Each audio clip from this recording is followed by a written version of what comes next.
A vet student just asked another great NAVLE study question. An 8-year-old spayed female Chihuahua is evaluated for a 6-month history of cough. The client reports that the dog's tongue occasionally turns blue during coughing episodes.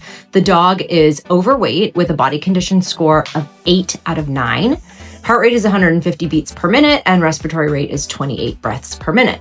Palpation of the trachea elicits a dry, honking cough with a gag at the end of the episode. Thoracic auscultation reveals mildly increased bronchovesicular sounds, and a lateral thoracic radiograph is shown and demonstrates severe tracheal collapse. Treatment with prednisone, theophylline, and hydrocodone has failed to improve the clinical signs. So what is the appropriate next step in management?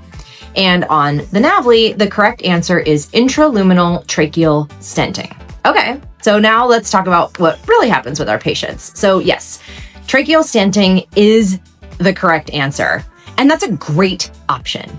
But it requires specialty referral, it has risks associated with it, it's expensive, and it's often not realistic for a lot of people. So what do we actually do? Well, first is let's address the weight. Why is this dog an 8 out of 9? We're gonna put it on a diet because excess body fat significantly worsens tracheal collapse. And so if we can get some weight off of this pet, we can help a lot. So I'm not referring anybody who's an 8 out of 9. So next we make sure that we've optimized medical management before assuming that we are out of options. We can try different cough suppressants like butorphanol, cough tabs, there's compounded medications, there's off-label Cerenia, there's anti-inflammatories, there's oral steroids.